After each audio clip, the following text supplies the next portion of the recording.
पूर्णमदः पूर्णमिदं पूर्णात् पूर्णमुदच्यते पूर्णस्य पूर्णमादाय पूर्णमेवावशिष्यते। ओम शांति शांति शांति। ओम नारायण परो व्यक्तात् अंडमव्यक्तसंभवम् अंडस्यान्तस्त्विमे लोकाः सप्तद्वीपा च मेदिनी। ओम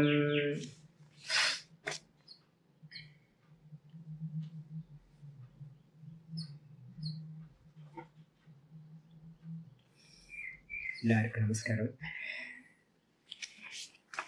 நம்ம பார்த்துக்கிட்டு இருக்கிறது பகவத்கீதையில் விபூதி யோகம் பார்த்து முடிச்சிருக்கோம். நம்ம சம்மரியும் பார்த்து முடிச்சாச்சு. இதை பார்த்ததுக்கு அப்புறம் பார்த்தீங்கன்னா இதே மாதிரி சிமிலராக இருக்கக்கூடிய ஒரே மாதிரி இருக்கக்கூடிய உபதேசம் இதுக்கு பிறகு கிருஷ்ணர் என்ன பண்ணுறாரு அப்படின்னு கேட்டிங்கன்னா உத்தவருக்கு பார்த்தீங்கன்னா உபதேசம் பண்ணுறார். பாகவதத்தில் விபூதி வர்ணனை அப்படின்னு சொல்லப்பட்டிருக்காங்க. ஏகாதச ஸ்கந்தம் முக்தி ஸ்கந்தம் அப்படின்னு பேர் பாகவதத்தில் இருக்கிறதுக்கு. 10வது ஸ்கந்தத்தில் பார்த்தீங்க அப்படின்னா பாகவதத்தில் 10வது ஸ்கந்தத்தில் கிருஷ்ணரோட லீலைகள் எல்லாத்தையும் சொல்லி முடிச்சதுக்கு பிறகு 11வது ஸ்கந்தம் பேரே பார்த்தீங்கன்னா முக்தி ஸ்கந்தம் அப்படின்னு பேர். இந்த முக்தி ஸ்கந்தத்தில் பார்த்தீங்கன்னா விதவிதமான ஞான விசாரங்கள், பக்தி, யோகம் எல்லாம் பார்த்தீங்கன்னா வரும். அதில் உத்தவருக்கு பார்த்தீங்கன்னா கொஞ்சம் உத்கிருஷ்ட அதிகாரி. இப்போ நம்ம அர்ஜுனனை எடுத்துக்கிட்டோம் அப்படின்னா அர்ஜுனன் பார்த்தீங்கன்னா ஒரு கிரகஸ்தாசிரமத்தில் இருந்துகிட்டு இருக்கிற ஒரு யுத்த பூமியில இருந்துகிட்டு இருக்கிறவன். இதே உத்தவர் எடுத்துக்கிட்டீங்க அப்படின்னா ஒரு சாதக், ஒரு முமுக்ஷுவா இருந்துகிட்டு கிருஷ்ணர்கிட்ட உபதேசத்தை வாங்குறார். யாரெல்லாம் பார்த்தீங்கன்னா நம்ம உத்தவர் மாதிரி முமுக்ஷுவா இருக்கிறோமோ அவங்களுக்கெல்லாம் பார்த்தீங்கன்னா பிரமாணம் பார்த்தீங்கன்னா உத்தவருக்கு கிருஷ்ணர் என்ன உபதேசம் பண்றாரோ அதை ஸ்வீகாரம் பண்ணணும். ஏன்னா கன்ஃபியூஸ் அதிகம் இருக்காது. இதே அர்ஜுனனுக்கு சொல்லும் போது என்ன இருக்கும் அப்படின்னா அவன் ஒரு கிரகஸ்தனா இருக்கிறதுனால என்ன இருக்கு, வாரில் இருக்கான், யுத்த பூமியில இருந்துகிட்டு இருக்கும் போது அவனுக்கு பார்த்தீங்கன்னா சில உபதேசங்கள் கிளியரா தான் சொல்லுவார். ஆனா நம்மளால புரிஞ்சுக்கிறது பார்த்தீங்கன்னா கொஞ்சம் கடினமா இருக்கும். அப்ப யாரெல்லாம் முமுட்சுக்களா இருக்கீங்களோ எங்க ஆச்சாரியர்கள் சொல்லுவாங்க உத்தவருக்கு என்ன உபதேசமோ அதுதான் ஒரு முமுட்சுக்கான உபதேசம். அப்ப அர்ஜுனன் பார்த்தீங்கன்னா எப்படி பகவானை தியானிக்கிறது எப்படின்னு கேள்வி கேட்டானோ இந்த விபூதிகளை பத்தி, அதே கேள்வியை பார்த்தீங்கன்னா உத்தவரும் கிருஷ்ணரை பார்த்து பார்த்தீங்கன்னா பாகவதத்துல கேட்டிருக்காரு. நம்ம இப்ப என்ன பண்ண போறோம் அப்படின்னு கேட்டோம்னா கொஞ்சம் இந்த பாகவதத்துல இருக்கிறத பார்த்துட்டோம் அப்படின்னா எப்பவுமே பார்த்தீங்கன்னா நான் படிச்சு கொடுக்குற மெத்தட் என்ன அப்படின்னு கேட்டிங்கன்னா, ஏன் சாமி நேராக ஒன்றுத்தையே சொல்லிட்டு போக வேண்டியது என்ன, எதுக்காக இங்கே அங்கே ஜிக்ஸாக்காக போயிட்டு இருக்கீங்க அப்படின்னா, என்னோட அனுபவத்தில் பார்த்தீங்கன்னா நிறைய பேருக்கு பார்த்தீங்க அப்படின்னா சிரவணம் ஆயிடுது. நிறைய பேருக்கு சிரவணம் கிடைக்கிற பாக்கியம் இருக்கு. இப்போ பண்ண புண்ணியம் பார்த்தீங்கன்னா இப்போ நிறைய பேர் பார்த்தீங்கன்னா பாடம் சொல்றாங்க, அதனால எல்லாத்துக்கும் கேட்க முடியுது. ஆனா சிரவணத்துல பார்த்தீங்கன்னா உங்களோட ஞானம் பார்த்தீங்கன்னா என்ன ஆகாது அப்படின்னா ஸ்திரமாகாது. எப்பவுமே மனநம் அப்படின்றது பார்த்தீங்கன்னா யுக்தி சகிதமா கம்பேர் ஸ்டடிஸ் நிறைய பண்ணும்போது தான் தெரியும். ஏக தேசத்துல இருக்கிறத விட்டுட்டு எல்லாத்தையும் பூரணமான ஒரு சாஸ்திரத்தை பார்க்கும்போது உபனிஷத்தை பார்க்கணும், பிரம்மசூத்திரத்தை பார்க்கணும், யோக சாஸ்திரத்தை பார்க்கணும், ஸ்மிருதி கிரந்தங்களை பார்க்கணும், புராணத்தை பார்க்கணும், இதெல்லாம் பார்த்துட்டு பார்த்தீங்கன்னா வரும்போது கம்பேர் ஸ்டடிஸ் வரும்போது உங்களுக்கு ஸ்ருதி இந்த வேதம் பார்த்தீங்கன்னா இதை தான் சொல்லுது, இதுதான் வேதாந்த உபதேசம் அப்படின்னு பார்த்தீங்கன்னா ஒரு நல்ல ஸ்திரத்தன்மை உண்டாகும். அப்போ மனநம் பார்த்தீங்கன்னா நிறைய பேருக்கு சித்திக்கிறது இல்லை. என்னோட அனுபவத்தில் நான் பார்த்த வரைக்கும் சிரவணம் நிறைய பேருக்கு சித்திச்சாலும் மனநம் சித்திக்கிறது இல்லை. அப்போ அதனால நான் என்ன பண்ணியிருக்கேன் அப்படின்னு கேட்டீங்கன்னா உங்களுக்கு பகவத்கீதை ஆரம்பத்துல இருந்தே எடுக்கும் போதே நிறைய கம்பேர் ஸ்டடிஸ் சொல்லிகிட்டே வரேன், கொட்டேஷன்ஸ் நிறைய கொண்டு வரேன். அப்போ புத்திசாலியெல்லாம் இருக்கிறவங்களுக்கு பார்த்தீங்க அப்படின்னா நான் சொல்ற கொட்டேஷன்ல ஒவ்வொன்றத்துலையும் போய் பார்த்துக்கலாம். இல்லை சாமி எனக்கு அந்த அளவு இன்னும் நான் இப்போதான் ஃபுல்லாக என்ட்ரு ஆயிருக்கேன் உள்ளுக்குள்ளார அப்படின்னா அவங்க என்ன பண்ணலாம், புரிஞ்ச அளவுக்கு ஸ்லோகமாக அர்த்தங்களை புரிஞ்சுக்கிட்டா போதும். நான் சொல்ற நிறைய வெளியில விஷயங்கள் எல்லாம் விட்டுருங்க, வெறும் ஸ்லோகமா புரிஞ்சுக்கிட்டு போங்க. கம்பேர் ஸ்டடிஸ்க்குலாம் போக வேணாம். ஆனா நம்ம குரூப்ல பார்த்தீங்கன்னா என்ன இது அப்படின்னு கேட்டிங்கன்னா எல்கேஜி ஸ்டூடெண்ட்டும் இருக்காங்க, எம்ஏ ஸ்டூடெண்ட்டும் இருக்காங்க. எல்லாம் பெரிய பலந்துன்னு கொட்டை போட்டவங்கலாம் இங்க இருக்காங்க வேதாந்தத்துல. அப்ப அதனால என்ன பண்ண வேண்டியிருக்கு அப்படின்னு கேட்டீங்கன்னா, சிரவணம் வாய்ச்சாலும் மனனம் வாய்க்காத காரணத்தினால நம்ம கம்பேர் ஸ்டடிஸ் பண்றோம். அப்போ அதனால நான் என்ன பண்றேன், இந்த ஈஸ்வரனை பத்தி சொல்லும் போது ஏகோ தேவதா அப்படின்னு நான் என்ன பண்ணேன், அந்தர்யாமி பிராமணத்தை கொண்டு வந்தேன், சூத்ராத்மாவை பத்தி பேசினேன். இது மாதிரி ஒவ்வொன்றுத்தையா பேக்கப் கொண்டு வந்துகிட்டே இருக்கிறோம்னு வச்சுங்களேன், உங்களுக்கு பேக்ரவுண்டை கிரியேட் பண்ணிக்கிட்டே போறோம் அப்படின்னா அது ரொம்ப ஹெல்ப்பா இருக்கும். அப்ப பாகவதத்துல வந்து பாத்தீங்கன்னா ஏகாதச ஸ்கந்தம் இன்னையிலேருந்து நம்ம பார்க்க போறோம். ஏகாதச ஸ்கந்தத்துல சோடச அத்தியாயம் 16வது அத்தியாயத்தை பார்க்க போறோம். இது ஸ்ரீமத் பாகவத மகாபுராணம் ஏகாதச ஸ்கந்தः சோடச அத்தியாயः விபூதி வர்ணனம். 16வது அத்தியாயம் ஏகாதச ஸ்கந்தம் விபூதி வர்ணனம், அதை பத்தி பார்க்க போறோம். இதுல உத்தவர் வந்து பாத்தீங்க அப்படின்னா ஆரம்பிக்கிறார். அர்ஜுனனோட இடத்துல வந்து பாத்தீங்கன்னா உத்தவர் வந்துடுறார். உத்தவ உவாச்ச உத்தவ உவாச்ச த்வம் பிரம்ம பரமம் சாக்ஷாத் அநாத்யந்தமபாவ்ருதம் சர்வேஷாமபி பாவானாம் த்ராணஸ்தித்யப்யயோத்பவः. உத்தவ உவாச்ச த்வம் பிரம்ம பரமம் சாக்ஷாத் அநாத்யந்தமபாவ்ருதம் சர்வேஷாமபி பாவானாம் த்ராணஸ்தித்யப்யயோத்பவः.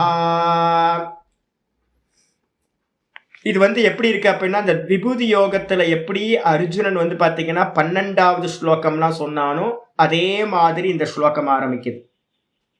ரெஃபரன்ஸ் வந்து பாத்தீங்கன்னா 10, 12ன்னு பக்கத்துல போட்டுக்கிட்டீங்கன்னா, நான் நிறைய ரெஃபரன்ஸ் சொல்லிக்கிட்டே வரேன். 10வது அத்தியாயத்துல இருந்து பக்கத்துல நம்பர் போட்டுக்கிட்டே வந்தீங்க அப்படின்னா ரெஃபரன்ஸ்க்கு ஈஸியா இருக்கும். உத்தவர் வந்து பாத்தீங்க அப்படின்னா சொல்றார், துவம் பிரம்ம. நம்ம அப்படியே இருக்கும் பாத்தீங்கன்னா வந்து பாத்தீங்கன்னா இதுல விபூதி யோகத்துல 12வது ஸ்லோகத்துல யாரு அர்ஜுனன் வந்து பாத்தீங்கன்னா பரம் பிரம்ம பரமம் தாம பவித்திரம் பரமம் பவான் அப்படின்னு வந்து பாத்தீங்கன்னா சொல்ல ஆரம்பிச்சானோ. முக்கியமான ஸ்லோகம், நம்ம உபாசனைக்கு ஹெல்ப்பா இருக்கும் அப்படின்னு நான் சொல்லியிருக்கேன். அது அப்படியே உத்தவர் வந்து பாத்தீங்கன்னா சொல்றார், துவம் பிரம்ம, ஏ பகவானே நீங்கள் தான் வந்து பாத்தீங்கன்னா பரமம் பிரம்ம, பரமத்தை எடுத்து போட்டீங்க, நீங்க தான் பரபிரம்ம சுரூபமாக இருக்கின்றீர்கள். சாக்ஷாத் அனாதி அனந்தம், நீங்கள் தான் வந்து பாத்தீங்கன்னா நேரடியா அந்த சாட்சாத்தை தூக்கி முன்னாடி போட்டுங்க. துவம் சாக்ஷாத் பரம் பிரம்ம, நீதான் நேரடியா என் கண்ணுக்கு முன்னாடி நிற்கின்ற பரபிரம்மமா நீங்கள் தான் இருக்கின்றீர்கள். அப்ப சாக்ஷாத் கிருஷ்ணர் வந்து பாத்தீங்கன்னா முன்னாடியே நிக்கிறார், பரபிரம்ம சுரூபம் நீங்க. அது மட்டும் இல்லாம வந்து பாத்தீங்கன்னா அனாதி அனந்தம், நீங்கள் எப்படிப்பட்டவர்னா அனாதி, ஆதி இல்லாதவர். உங்களுக்கு அப்பா அம்மா யாரும் இல்லை. அனந்தம், நீங்க உங்களுக்கு வந்து பாத்தீங்கன்னா மரணமும் இல்லை, ஆதி இல்லாததுக்கு மரணமும் இல்லை. பரபிரம்ம சுரூபத்துக்கு வந்து பாத்தீங்கன்னா ஆதியும் இல்லை அந்தமும் இல்லை, நித்திய வஸ்துவா இருக்கிறது. அது மட்டும் இல்ல அபாவிருத்தம், இப்ப எங்களெல்லாம் நம்ம எல்லாத்தையும் ஜீவர்களுக்கெல்லாம் ஒரு மறைப்பு இருக்கு, மாயான்ற ஒரு மறைப்பு இருக்கு. அவித்யானால வந்து பாத்தீங்கன்னா நம்மளுடைய கண்கள் மறைக்கப்பட்டதா இருக்கு, அதுக்கு பேரு அபாவிருத்தம் அப்படின்னு, ஆவிருத்தம் அப்படின்னு பேரு.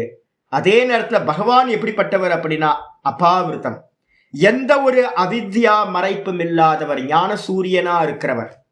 அதனால வந்து பாத்தீங்கன்னா லட்சணம் சொல்லுது, அனாதி அனந்தம் அபாவிருத்தம், ஆதி இல்லாதவர் அந்தமில்லாதவர், கூடவே வந்து பாத்தீங்க அப்படின்னா எந்த ஒரு அவித்யா மறைப்பும் இல்லாதவராக நீங்கள் இருக்கிறீர்கள்.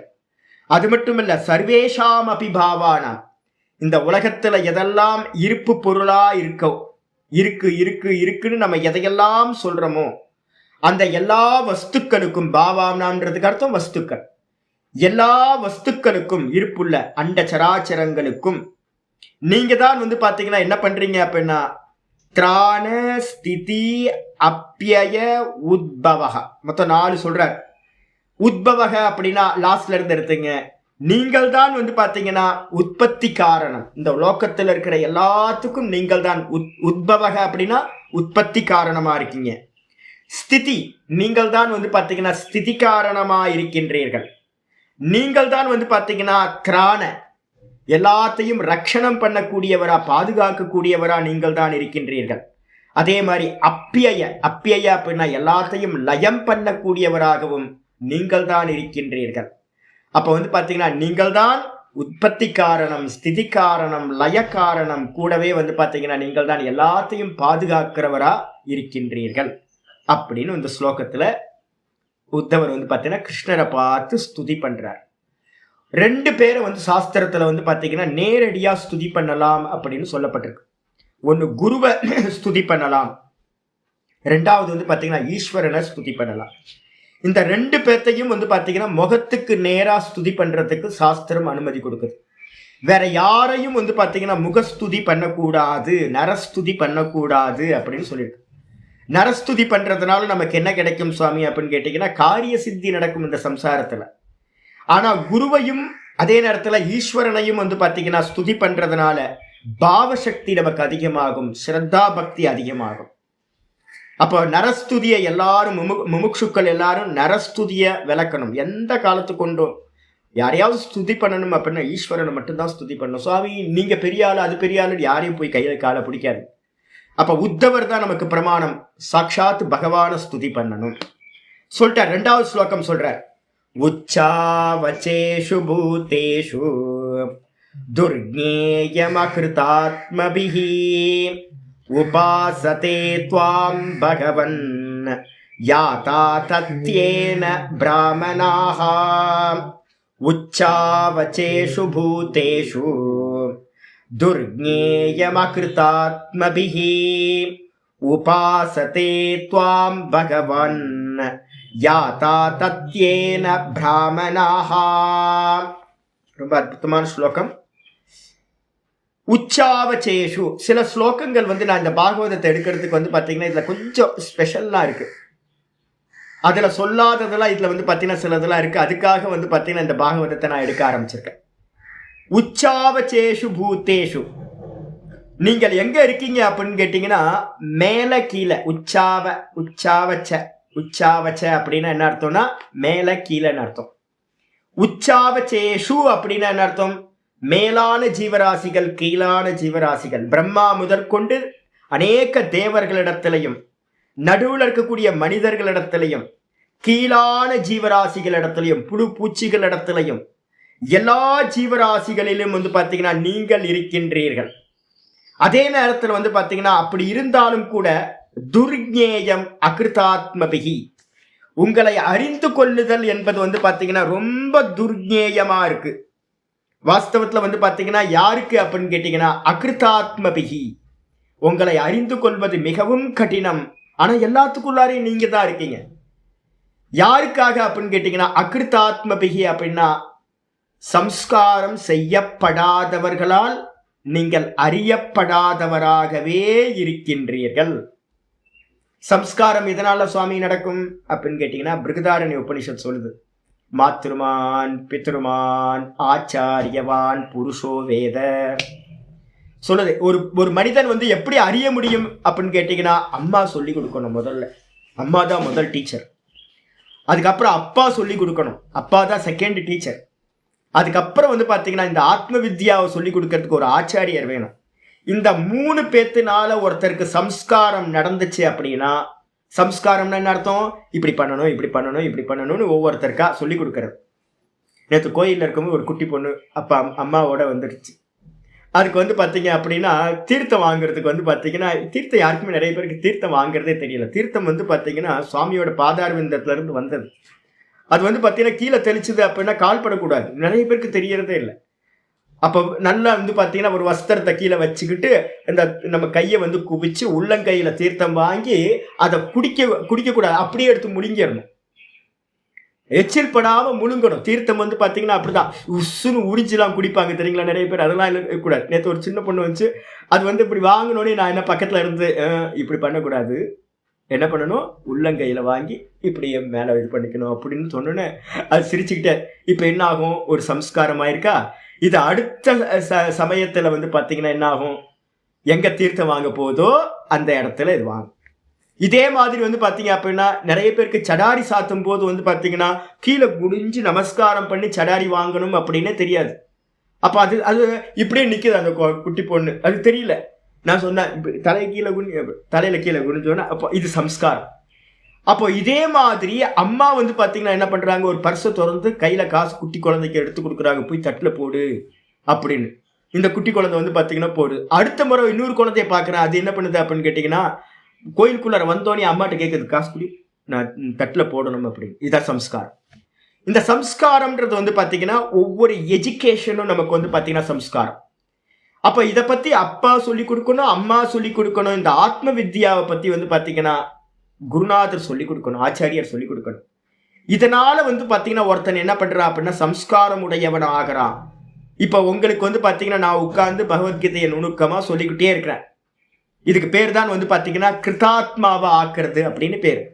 ஆனா யாரு வந்து பாத்தீங்கன்னா அறிய முடியாது அப்படின்னா, எல்லாத்துக்குள்ளாரையும் மேலையும் கீழையும் சர்வ ஜீவராசிகளிடத்திலையும் இருக்கக்கூடிய உங்களை அகிருதாத்ம பிகி அப்படின்னு அர்த்தம், சம்ஸ்காரம் செய்யப்படாதவர்களால் துர்ஞேயம், அறிந்து கொள்வது ரொம்ப ரொம்ப கஷ்டம் சுவாமி அப்படின்னு வந்து பாத்தீங்கன்னா சொல்லிட்டு சொல்றாரு, உபாசதே துவாம் பகவன், ஏ பகவன் உன்னை வந்து பாத்தீங்கன்னா துவாம் உங்களை வந்து பாத்தீங்கன்னா உபாசிக்கிறார்கள். யாரு அப்படின்னா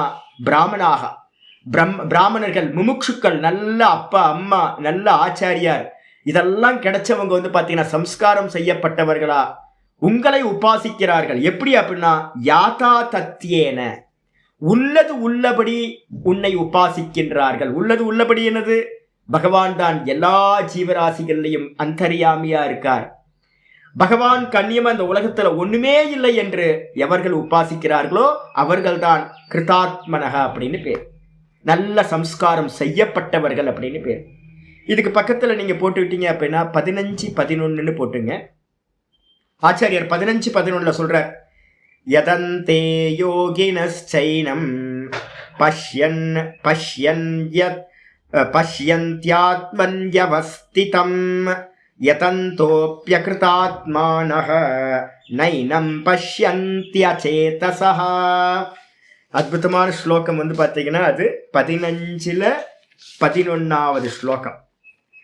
அதுல ஆச்சாரியர் வந்து பார்த்தீங்கன்னா சொல்றார், என்ன சொல்றாரு அப்படின்னு, இந்த ஆத்மா எங்க இருக்கு சுவாமி அப்படின்னு கேட்கும்போது, ஆத்மா எங்க இருக்கு அப்படின்னு கேட்டீங்கன்னா உள்ளுக்குள்ளாரையே தானே இருக்கு, மேல கீழே உச்சாவச்சேஷு. அதனால தான் சொன்னேன், எங்கேயும் பேதம் பார்த்துடாதீங்க. ஒருத்தனை வந்து இவன் கீழானவன் அப்படின்னு எதையுமே நினைக்காதீங்க. ஒரு முமுட்சுவோட பார்வை வேற, ஒரு தர்மியோட பார்வை வேற. கர்மகாண்டத்துல இருக்கிற வரைக்கும் பார்வை வந்து பார்த்தீங்கன்னா எல்லா பாத்திரத்தையும் பார்க்கணும், ஆளு மேல கீழே எல்லாத்தையும் பார்க்கணும். அதே ஒரு முமுட்சுவோட திருஷ்டி எப்படி இருக்கணும் அப்படின்னா, திருஷ்டிம் ஞானமயம் கிருத்வா, இந்த திருஷ்டியை வந்து ஞானமயமா மாத்திக்கணும். எப்படி ஞானமயம்? பகவான் தான் எல்லாத்துலயும் இருக்கார், பகவான் மட்டும்தான் இருக்கார், எல்லாம்னு சொல்றது வாஸ்தவத்துல போய். அப்ப அதனால என்ன பண்ணணும் அப்படின்னு கேட்டீங்கன்னா ஆச்சாரியர் சொல்றாரு 15:11 சொல்றாரு, கிருஷ்ணனுக்கு அர்ஜுனனுக்கு சொல்றாரு, யதந்தோ யோகினஸ்சைனம், யோகிகள் வந்து பாத்தீங்க அப்படின்னா என்ன பண்றாங்க, முயற்சி பண்றாங்க. முயற்சி பண்ணி வந்து பாத்தீங்கன்னா ஆத்மனி அவஸ்திதம், தனக்குள்ளார இருக்கக்கூடிய அந்த பரமாத்மாவை என்ன பண்றாங்க அப்படின்னா ஏனம் பரமாத்மானம் பஷ்யந்தி, முயற்சி செஞ்சு பார்க்கிறார்கள். நம்ம இப்ப யோக சூத்திரம் படிச்சுட்டு இருக்கோம். எத்தனை ஸ்டெப்ஸ் போகுது பாருங்க. அப்போ நிர்விகல்ப சமாதி அடையிறதும் சுவாமியை வந்து தரிசனம் பண்றதுன்றது வந்து பாத்தீங்கன்னா சுத்த பிரம்மத்தை நிறைய பிரயத்தனம் பண்ண வேண்டியிருக்கு. யோகிகள் வந்து பாத்தீங்கன்னா ரொம்ப முயற்சி செய்தே உள்ள இருக்கக்கூடிய ஆத்மாவை தரிசனம் செய்கிறார்கள். ஆனா வந்து பாத்தீங்கன்னா யதந்தோ அப்படி அகிருதாத்மனக, இப்ப அதுக்காக தான் வந்தது. முயற்சி செய்தாலும் கூட அகிருதாத்மனக அப்படின்னு என்ன அர்த்தம்? இப்ப நம்ம உத்தவர் சொல்றாருல கிருதாத்மபிகி அகிருதாத்மபிகி, அதே வார்த்தை கிருஷ்ணர் வந்து பாத்தீங்கன்னா சொல்றார், முயற்சி செய்தாலும் சம்ஸ்காரம் இல்லாதவர்கள் யாரு? அம்மாட்ட இருந்து எஜுகேஷன், அப்பாட்ட இருந்து எஜுகேஷன், முக்கியமா குருநாதர் இந்த ஆத்ம வித்யாவை சொல்லி கொடுக்கணும். நம்மளா போய் கண்ண மூடி உட்கார்ந்து என்ன முயற்சி பண்ணினாலும் முடியவே முடியாது. நான் ரமணாசிரமத்தெல்லாம் பார்த்துட்டு இருக்கேன். ரமணர் வந்து பாத்தீங்கன்னா போயாச்சு. ஒரு குருநாதர் வந்து பாத்தீங்கன்னா எதிர்க்க உட்கார்ந்து இதை பண்ணு இப்படி பண்ணாத அப்படின்னு சொல்லி கொடுக்கறதுக்கு ஒரு குருநாதர் வேணும். அப்படி இல்லை அப்படின்னா நீங்க முயற்சி பண்ணிக்கிட்டே இருப்பீங்க. போட்டோல இருக்கிறவர் வந்து பாத்தீங்கன்னா நமக்கு உபதேசம் பண்ண முடியாது. நேரடியா ஒரு குருநாதர் வேணும், சொல்லி கொடுக்கறதுக்கு வேணும். அது இல்லை அப்படின்னா முயற்சி பண்றவங்களா இருந்தாலும் அவங்களுடைய அந்த தப்பான அபிப்பிராயங்கள் என்னாகும், மைண்ட் செட்டப் எல்லாம் போகவே போகாது. அதை உடைச்சு நாசம் பண்றதுக்கு ஒரு குருநாதர் வேணும். அப்ப ஆச்சாரியர் இங்க என்ன சொல்றாருன்னு கேட்டா, முயற்சி பண்ணினாலும் யார் பாத்தீங்கன்னா அகிருத்தாத்மனகன்றதுக்கு அர்த்தம் யாருக்கு சம்ஸ்காரம் உண்டாகவில்லையோ அவர்கள் பாத்தீங்கன்னா ஏனம் ஆத்மானம், இந்த ஆத்மாவை பாத்தீங்கன்னா ஏனம் ஆத்மானம் அச்சேதசக ந பஷ்யந்தி, புத்தி இல்லாதவங்களா அறிவு இல்லாதவங்களா அந்த பரமாத்மாவை பார்ப்பதில்லை அப்படின்னு பாத்தீங்கன்னா கிருஷ்ணர் அங்க சொல்றார். பாஷ்யத்துல சங்கரர் அங்க என்ன சொல்றார், அகிருத்த ஆத்மனகனா என்ன சுவாமி? ஏன்னா நீங்களும் நானும் அதை தெரிஞ்சுக்கிட்டாதான் நம்ம அதை முயற்சி பண்ண முடியும், ஈஸ்வரனை பார்க்க முடியும் நமக்கு. அகிருத்த ஆத்மனகன்றதுக்கு அர்த்தம் ஆச்சாரியர் தெளிவா சொல்றார். பாஷ்யத்துல சங்கர பாஷ்யத்துல சொல்றார், அகிருத்தாத்மானக, அகிருத்தாத்மானகனா அசம்ஸ்கிருதாத்மானக, சம்ஸ்காரம் செய்யப்படாதவர்கள். சம்ஸ்காரம் என்னது அர்த்தம்? எஜுகேஷன் வரல. எந்த விஷயத்தை பத்தியா இருந்தாலும் ஒரு எஜுகேஷன், ஒரு சம்ஸ்காரம் கிரியேட் பண்ணணும், ஒரு வாசனைய உண்டு பண்ணணும், இப்படிதான் ஈஸ்வரனை பார்க்கணும் அப்படின்னு. அப்போ அந்த சம்ஸ்காரம் செய்யப்படாதவர்களாக கூடவே குருநாதர் என்ன சொல்லி தரணும், தபசா இந்திரிய ஜயேனச்ச. சம்ஸ்காரம்னா என்ன வரணும் தெரியுங்களா? இப்ப நான் உங்களுக்கு சொல்றேன்ல, ஏகாதசி விரதத்துக்கு நான் உங்களுக்கு மெசேஜ் போட்டுக்கிட்டே இருக்கேன். ஏன் அப்படின்னு கேட்டா, ஏகாதசி விரதம் இருங்க, ஒன்றும் பண்ண வேணான்னு சொல்லி தர மாட்டேன். நல்லா தபஸ் பண்ணுங்க, எவ்வளோலாம் முடியுமா, மாசத்துக்கு ஒரு 2 நாள் மௌனம் இருங்க, மாசத்துக்கு 2 நாள் பாத்தீங்கன்னா உண்ணாவிரதம் இருங்க, முடிஞ்சா 2 வேளை, 60-50 வயசுக்கு மேல இருக்கீங்க அப்படின்னா 2 வேலையை ஆக்கிருங்க, 70 வயசுக்கு மேல இருக்கீங்க அப்படின்னா ஒரு வேளை உணவு எடுத்துக்கிட்டு மீதி வேலை பாத்தீங்கன்னா ஒரு பால் எடுத்துங்க போதும். அப்ப இதெல்லாம் பாத்தீங்கன்னா விரத அனுஷ்டானங்கள் எல்லாத்துக்கும் பேரு தபசான்னு பேர். கூடவே பாத்தீங்கன்னா இந்திரிய ஜெயேன, தபஸுனாலையும் இந்திரிய ஜெயத்தினாலும் கூடவே பாத்தீங்கன்னா துஷ்சரிதாத் அனுப்பரதா, இந்த எதுவுமே இல்லாம கூடவே பாத்தீங்கன்னா துஷ்சரிதாத் கெட்ட நடத்தைகள்ல இருந்து யாரெல்லாம் பாத்தீங்கன்னா விலகவில்லையோ, உபரதி ஆகலையோ, அசாந்த தர்பாத்மானக. அசாந்த தர்பாத்மானகனா என்ன அர்த்தம்? ரொம்ப கர்வத்தோடு இருக்கிறவங்க. நேற்று பாத்தீங்கன்னா ஒருத்தர் கோயிலுக்கு வந்தார். வந்தோன்னு நான் என்ன பண்ணேன், ஃபர்ஸ்ட் தீர்த்தம் வாங்கி சடாரி சாத்தி சுவாமிகிட்ட பிரார்த்தனை பண்ணி அதுக்கப்புறம் பிரதட்சணம் வந்ததுக்கு பிறகுதான் பாத்தீங்க அப்படின்னா பிரசாதம் வாங்கணும் ஜி அப்படின்னு நான் சொன்னேன். ஒருத்தர் அப்படியே தெருவுலையே போயிட்டார், கோயிலுக்கே உள்ள வரல, அப்படியே போயிட்டார். அப்போ என்ன அப்படின்னா பூஜாரி சொல்றாரு என்கிட்ட, சுவாமி ஈகோ சுவாமி, வேற எதுவும் இல்லை, நம்ம ஏதாவது சொன்னோம்னா அவங்களுக்கு ஈகோ. என்ன கோயில்ல என்ன ஈகோ இருக்கு? ஒருத்தர் ஒரு எஜுகேஷன் கொடுக்குறாரு அப்படின்னா அந்த எஜுகேஷன் யார் கொடுத்தாலும் வாங்கிக்கணும். அந்த ஈகோ பாத்தீங்கன்னா எத்தனை வயசு இருக்கும் அப்படின்னா 70 வயசு இருக்கும் அவருக்கு. அப்ப 70 வயசாகி கூட உங்களுக்கு அகங்காரம் போகல அப்படின்னா அப்ப நீங்க எப்படி கத்துக்க முடியும்? ஒண்ணுத்த சம்ஸ்காரமே ஆகாது. ஆச்சாரியார் சொல்றாருன்னா அசாந்த தர்பாத்மானக. என்னன்னு கேட்டீங்கன்னா அசாந்த தர்பாத்மானக, நல்ல அகங்காரம் குறையாதவர்களாக இருந்து கொண்டு. அப்ப என்ன அர்த்தம்? தபஸ் இல்ல, இந்திரிய ஜெயம் இல்ல, அதுக்கப்புறம் கெட்ட நடத்தைகள்ல இருந்து விலகவில்லை, அதுக்கப்புறம் மனசு பாத்தீங்கன்னா கர்வத்துல இருந்து கீழே இறங்கல, நம்ம ஒண்ணும் இல்லைன்னு நமக்கு தெரிய மாட்டேங்குது. இப்படிலாம் இருந்துகிட்டு பாத்தீங்கன்னா யாராவது இந்த ஈஸ்வரனை அடையணும்னு பிரயத்தனம் பண்ணினாங்கன்னா, பிரயத்தனம் குருவந்தக அபி, அப்படி பண்ணினாலும் கூட பாத்தீங்கன்னா ந ஏனம் பஷ்யந்தி, அவர்கள் பாத்தீங்கன்னா அந்த பரமாத்மாவை பார்க்கவே முடியாது. அச்சேதசக, ஏன் அப்படின்னா அவங்களுக்கு விவேகம் இல்லை, அவிவேக்கினக, அவங்களுக்கு பாத்தீங்கன்னா விவேகம் இல்லாதவர்கள் அப்படின்னு அங்க 15-11 பாஷ்யத்துல ஆச்சாரியர் சொல்றார். அப்ப அதே தான் இங்க எடுத்துக்கணும். என்னன்னு சொல்றாருன்னா உச்சாவச்சேஷு பூத்தேஷு, மேல கீழே எல்லா பூத்தங்களிலும் பகவானே நீங்கள் தான் இருக்கின்றீர்கள். ஆனா பாத்தீங்கன்னா துர்ஞேயம், உங்களை அறிதல் பாத்தீங்கன்னா மிகவும் கடினமானது. யாருக்கு அப்படின்னு கேட்டீங்கன்னா அகிருத்தாத்மபிகி, தபஸ் இல்லாதவங்க, இந்திரிய ஜெயமில்லா, இந்திரியங்களை அடக்காதவர்கள், அகங்காரத்தை சாந்தி பண்ணாதவங்க, கெட்ட நடத்தையிலிருந்து நீங்காதவர்கள், இவங்க எல்லாரும் பாத்தீங்கன்னா முயற்சி செய்தாலும் கூட அந்த பரமாத்மாவை உள்ளிருக்கின்றவரை பார்க்க முடிவதில்லை, ரொம்ப கஷ்டம். உபாசதே துவாம், ஆனா யாரு பாத்தீங்கன்னா அப்பா அம்மா நல்ல ஆச்சாரியார் சொல்லி கொடுத்து அதை ஃபாலோ பண்றவங்களா இருக்காங்களோ, நல்ல தபசு பண்ணி நல்ல இந்திரிய ஜெயமும் பண்ணி நல்ல கெட்ட நடத்தைகள்ல இருந்து நீங்கி, அதே மாதிரி ஒன்றும் இல்லை சாமினா அப்படின்னு தன்னோட அகங்காரத்தை வந்து பாத்தீங்கன்னா பகவான் இடத்துல சமர்ப்பணம் பண்ணவங்களா எவங்க இருக்காங்களோ அப்படிப்பட்ட அந்த பிராமணர்கள் வந்து பாத்தீங்கன்னா உங்களை உபாசிக்கின்றார்கள் அப்படின்னு ஸ்லோகம். இதுக்கப்புறம் 3வது ஸ்லோகம் சொல்ற, ஏஷு ஏஷு ச பாவேஷு பக்த்யா த்வாம் பரமர்ஷயः உபாசீனாः பிரபத்யந்தே சம்சித்திம் தத்வதஸ்வ மே. ஏஷு ஏஷு ச பாவேஷு பக்த்யா த்வாம் மகர்ஷயः பரமர்ஷயः உபாசீனாः பிரபத்யந்தே சம்சித்திம் தத்வதஸ்வ மே. ஏஷு ஏஷு பாவேஷு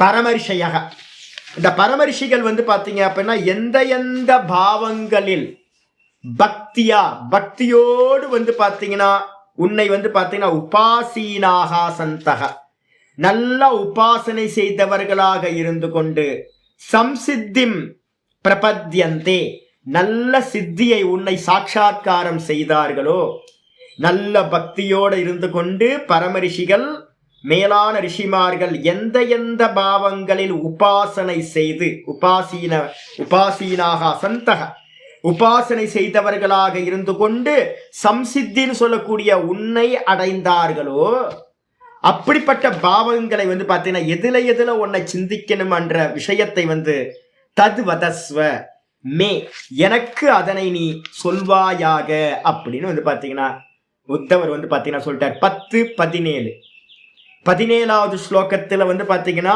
அர்ஜுனன் இதே விஷயத்தை வந்து பாத்தீங்கன்னா கேக்குறான்.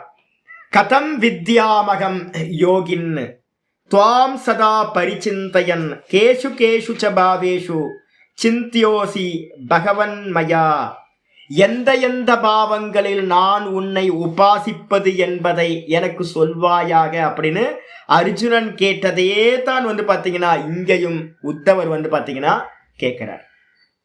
அதுக்கு அடுத்தது சொல்றார் 4வது ஸ்லோகத்துல, கூட்டஸ்சரசி பூதாத்மா பூதானாம் பூத பாவன நத்வாம் பஷ்யந்தி பூதானி பஷ்யந்தம் மோகிதானி தே. அற்புதமான ஸ்லோகம். கூட்டஸ்சரசி பூதாத்மா, ஜீவராசிகளோட பூதாத்மான்றதுக்கு அர்த்தம் என்ன அப்படின்னா பூத்தங்களில் இருக்கக்கூடிய எல்லா ஜீவராசிகளிலும் இருக்கக்கூடிய அந்தராத்மாக்கு பேர் பூத்தாத்மான்னு பேர். இதை பத்தி நிறைய வியாக்கியானம் இருக்கு. ஒரு சமயம் வரும்போது 13வது சாப்டருக்கு மேல இதை பத்தி பேசுறேன். இப்போ சும்மா புரிஞ்சுங்க, பூத்தாத்மான்றதுக்கு அர்த்தம் ஜீவராசிகளுக்கு உள்ளார இருக்கக்கூடிய அந்தராத்மாக்கு பேர் பூத்தாத்மா. இந்த அந்தராத்மாவாக நீதான் வந்து பாத்தீங்கன்னா கூட்டஸ்சரசி அப்படின்னா ரகசியமா வீற்றிருக்கின்றாய். எந்த ஹிருதயத்துல வந்து பாத்தீங்கன்னா ஒரு சின்ன ஹோல்ஸ், சின்னதா சொன்ன கடுகளவு தேசம், தகராகாசம் அப்படின்னு பேரு, அல்ப ஆகாசம். அந்த சின்ன ஆகாசத்துக்குள்ளார அந்தராத்மாவா கூட்டஸ்சரசி ரகசியமா நீதான் பகவானை வீற்றிருக்கின்றாய். பூத்தானாம் பூத்தாத்மா, பூத்தங்களுடைய பூத்தாத்மாவா எப்படி இருக்க நீ அப்படின்னு கேட்டினா பூத்த பாவனை, இந்த மொத்த ஜெகத்தையும் வந்து பாத்தீங்கன்னா செய்தவர், எல்லா ஜீவராசிகளையும் செய்தவருக்கு பேரு பூத்த பாவனன்னு பேரு. எங்க இருக்கு சுவாமி அப்படின்னா 10, 15 பக்கத்துல போட்டுங்க. அந்தந்த சப்தத்துக்கு பக்கத்துல நம்பர் போட்டுங்க. பூத்த பாவனக அப்படின்றதுக்கு அர்த்தம் பூத்தங்களை செய்தவர். அந்த பூத்தங்களை எல்லாத்தையும் செய்தவரா இருக்கிற நீ வந்து பாத்தீங்க அப்படின்னா பூத்த பாவனை. நீ வந்து பாத்தீங்கன்னா எங்க சுவாமி இருக்க அப்படின்னு கேட்டீங்கன்னா எல்லாத்தோட ஹிருதயத்திலையும் அந்தராத்மாவா ரகசியமா ஹிருதயத்துல வந்து பாத்தீங்கன்னா இருக்கின்றாய். நத்வாம் பஷ்யந்தி பூத்தானி, ஆனால் உன்னை எந்த பூத்தங்களும் பார்ப்பதில்லை. பஷ்யந்தம்னா பகவான் வந்து பாத்தீங்கன்னா அவர்தான் திரஷ்டாவா இருந்து உள்ளுக்குள்ளார இருந்து எல்லாத்தையும் பார்த்து கொண்டிருக்கிறார். ஜீவராசிகள் எல்லாத்துக்குள்ளாரையும் இருந்துகிட்டு அவர்தான் சாட்சியா வந்து பாத்தீங்கன்னா பார்த்துக்கிட்டு இருக்கார். ஆனா வந்து பாத்தீங்கன்னா அவரை வந்து பாத்தீங்க அப்படின்னா யாரும் பார்ப்பதில்லை. ஏன் அப்படின்னா மோகிதானித்தே, இவைகள் எல்லாம் வந்து பாத்தீங்கன்னா மாயையினால வந்து பாத்தீங்கன்னா மோகத்தை அடைந்து வந்து பாத்தீங்கன்னா பார்ப்பதில்லை அப்படின்னு உத்தவர் சொல்றார். இது எங்க சுவாமி ஸ்லோகம் இருக்கு அப்படின்னா 7:25 எடுத்துங்க. 7:25 பக்கத்துல போட்டுங்க. இந்த ஜீவராசிகள் யாரும் உன்னை பார்க்கறது இல்லை. ஏன் அப்படின்னா நாகம் பிரகாச சர்வசிய, யோகமாயா சமாவிருத்தக. நான் யாருக்கும் வந்து பார்த்தீங்கன்னா வெளிப்படுவதில்லை. ஏன் அப்படின்னா இந்த லோகத்தில் இருக்கிற எல்லா மக்களோட பார்வையும் யோகமாயா சமாவிருத்தக, யோக மாயையினால மறைக்கப்பட்டதா இருக்கு. மூடோயம் நாபிஜானாதி, முட்டாள்கள் மூர்க்கர்கள் விவேகம் இல்லாதவர்கள் என்னை அறிவதே இல்லை. லோகோ மாம் அஜம் அவ்யயம், பிறப்பில்லாத என்னை, அவ்யயமா என்றும் மாறாத என்னை வந்து பார்த்தீங்கன்னா இந்த உலகத்தில் இருக்கிற யாரும் அறிவதில்லை. ஏன் அப்படின்னா எல்லாத்தோட கண்ணும் நாமரூபம்னு சொல்லக்கூடிய குணங்கள், நாமரூப குணங்கள்ன்ற மாயையினால மறைக்கப்பட்டதாவே இருக்கு. அதே தான் வந்து பார்த்தீங்கன்னா இங்க ஆச்சாரியர் இங்க இவனும் வந்து பார்த்தீங்கன்னா உத்தவரும் சொல்கின்றார். பாருங்க, அர்ஜுனன் சொல்றான் நான் சொல்லுவேன். உத்தவரை சொல்லும்போது மாறி வந்தா கூட வந்து பார்த்தீங்கன்னா உத்தவர் சொன்னான்னு நான் வந்து பார்த்தீங்கன்னா சொல்லும்போது எனக்கு கூச்சம் வருது. அப்ப என்ன அர்த்தம்னு கேட்டீங்கன்னா ஒரு அந்த அது பிரயோகமே அப்படிதான். எங்க எல்லா இடத்துலயும் அர்ஜுனன் சொன்னார், அர்ஜுனன் சொன்னாங்க அப்படின்னு பிரயோகம் இருக்காது. அர்ஜுனன் சொன்னா ஏக்க வச்சனத்துல சொல்லுவோம், உத்தவர் சொன்னார். பாருங்க, அப்போ நமக்கு சொல்லும் போதே வந்து பார்த்தீங்கன்னா சொல்லி பாருங்க, உத்தவர் சொன்னான் அப்படின்னு சொன்னா உங்களுக்கே வராது, அந்த வார்த்தை வராது. ஏன்னா சாதக்கு முமுக்ஷு கிரேடு வந்து பார்த்தீங்கன்னா வேற கிரேட்ல இருக்காரு இவர் உத்தவர். அப்ப அந்த உத்தவர் வந்து பாத்தீங்கன்னா இது மாதிரி சொல்றாரு. சொன்னதுக்கு பிறகு 7:25 இருக்கு. அதே நேரத்துல வந்து பாத்தீங்க அப்படின்னா 5வது ஸ்லோகத்தை சொல்றார். யாகாஸ்ச பூமௌ திவி திவி வைரசாயாம் விபூதயோ திக்ஷு மகா விபூதே தாமஹ்யமாக்யாஹ்யமனுபாவிதாஸ்தே நமாமி தே தீர்த்த பதாங்கிரி பத்மம்.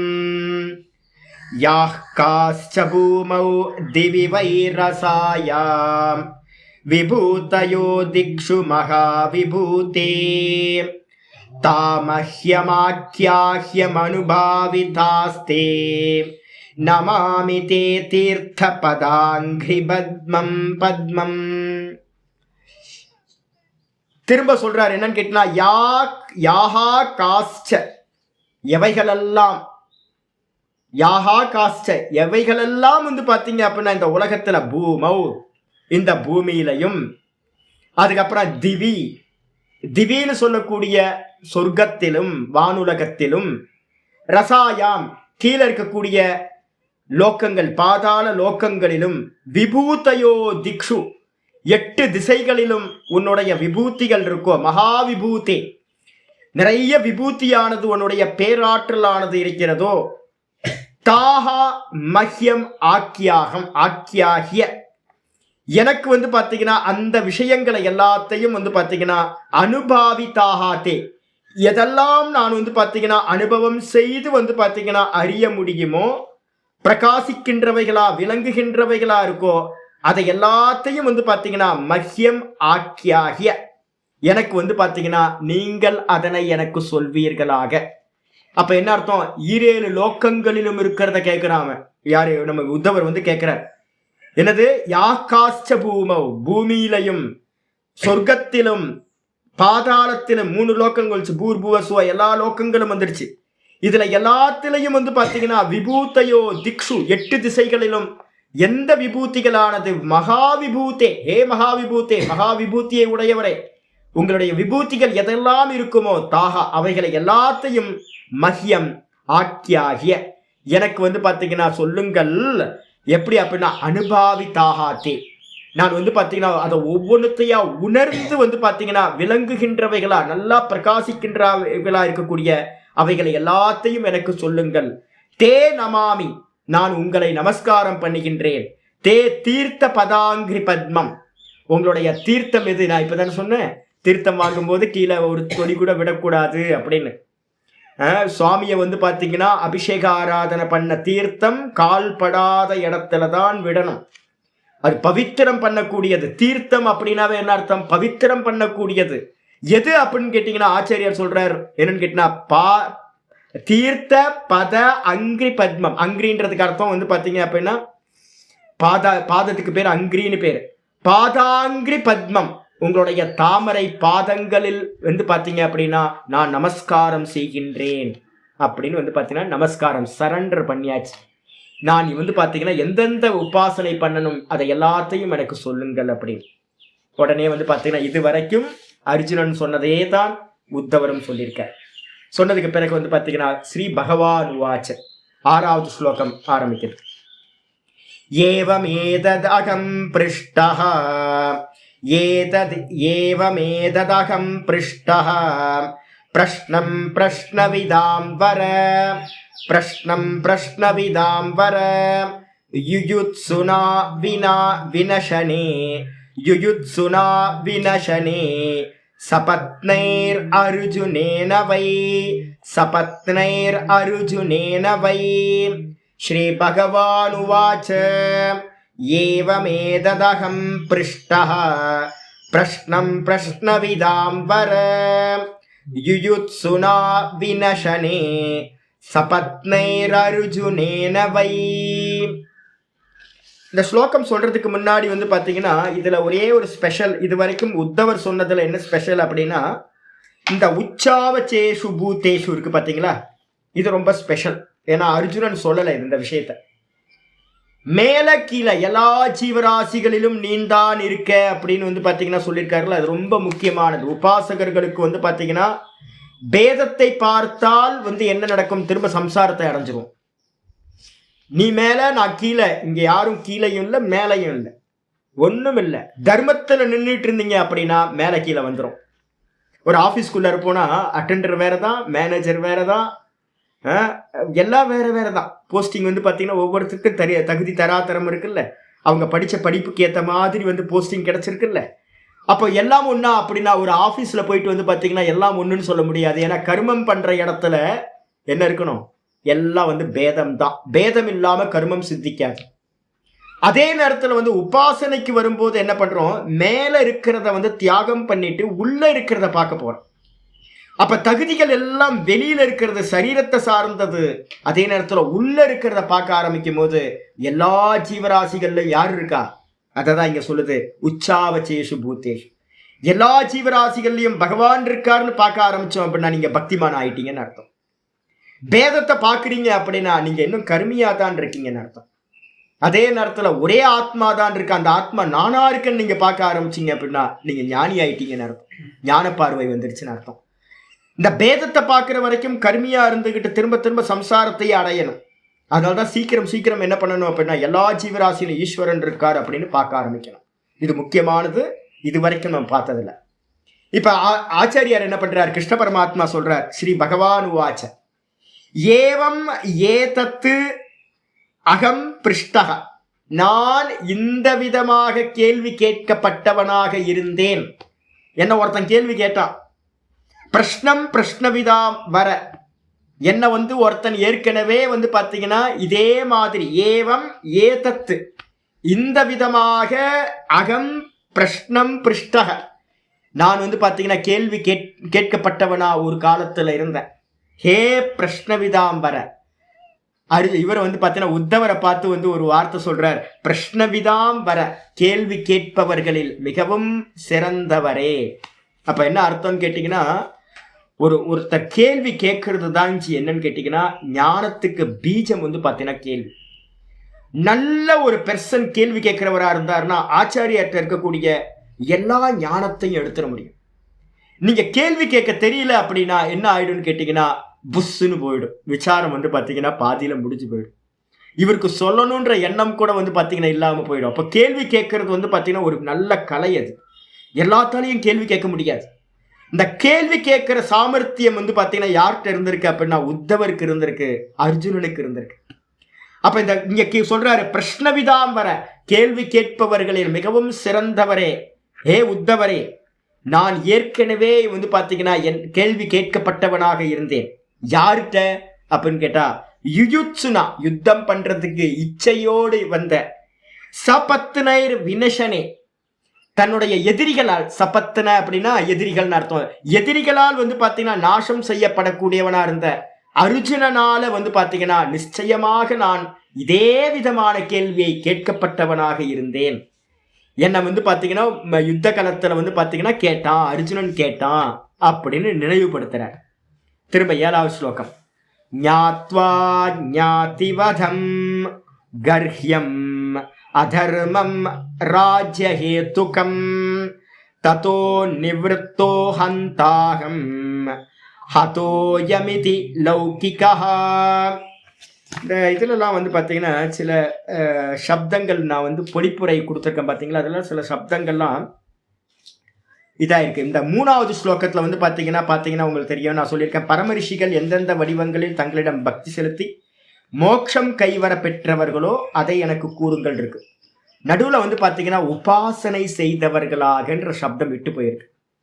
3வது ஸ்லோகத்தில் பொழிப்புரையில் எந்தெந்த மகரிஷிகள் பரம மகரிஷிகள் எந்தெந்த வடிவத்தில் தங்களிடம் பக்தி செலுத்தி கூடவே என்ன பண்ணாங்க, உபாசித்தவர்களாக இருந்து கொண்டு, உபாசனை செய்தவர்களாக இருந்து கொண்டு மோட்சம் கைவர பெற்றார்களோ அந்த உபாசனை செய்தவர்களாக இருந்து கொண்டுன்ற சப்தம் சேர்த்துக்கணும்.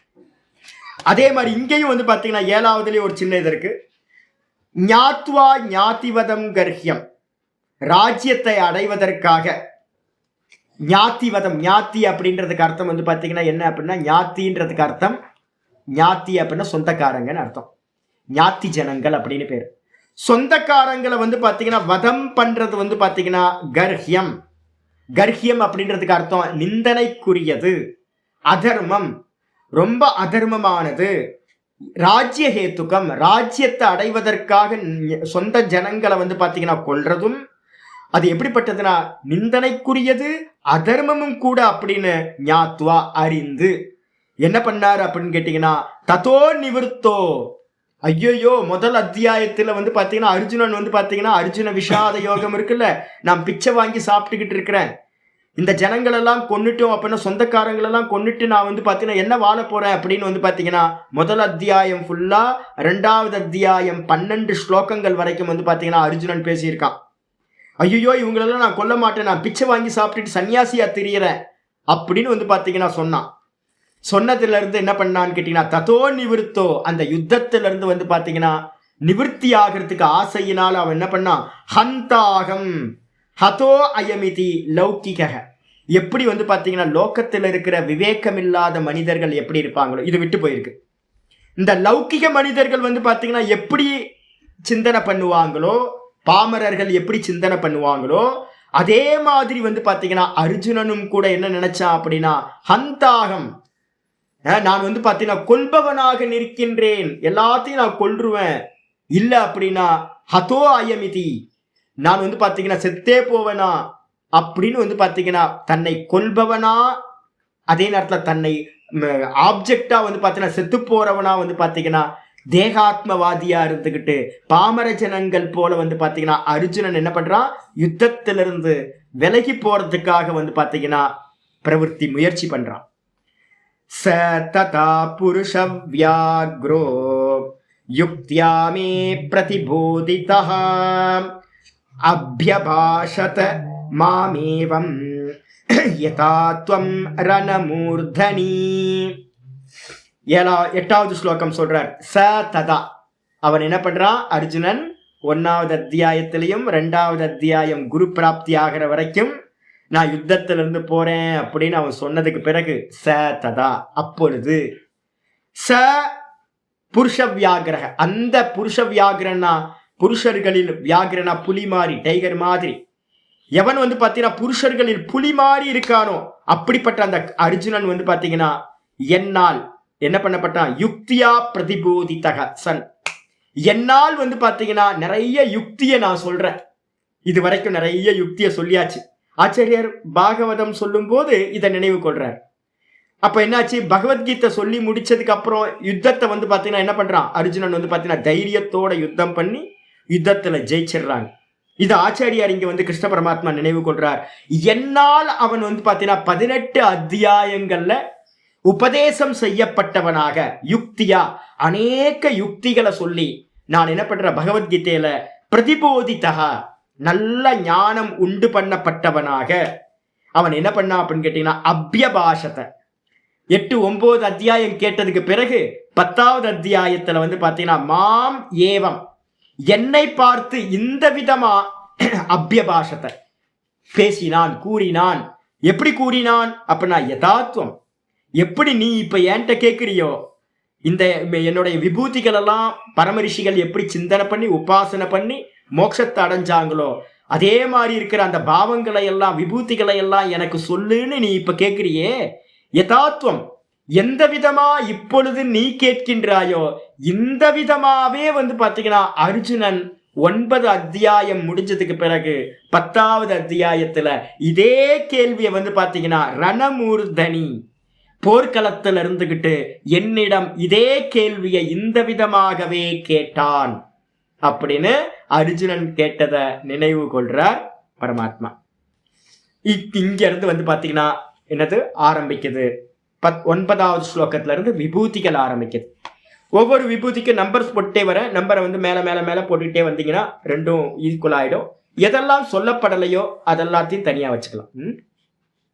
அகமாத்மோத்தவாமீஷாம் பூதானாம் சுக்ருதீஸ்வரஹ அகம் சர்வாணி பூதானி தேஷாம் ஸ்தித்யுத்பவாப்யயஹ அகமாத்மோத்தவாமீஷாம் பூதானாம் சுக்ருதீஸ்வரஹ அகம் சர்வாணி பூதானி தேஷாம் ஸ்தித்யுத்பவாப்யயஹ.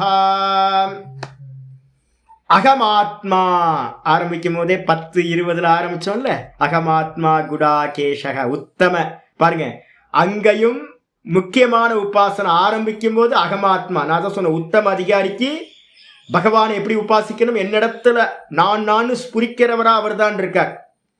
அப்ப எல்லா ஜீவராசிகளிடத்திலையும் ஆத்மாவா பகவான் இருக்கார் அப்படின்னு உபாசிக்கிறது எதுவோ அது எது? நிர்குண உபாசனை. எப்படி உபாசிக்கணும்?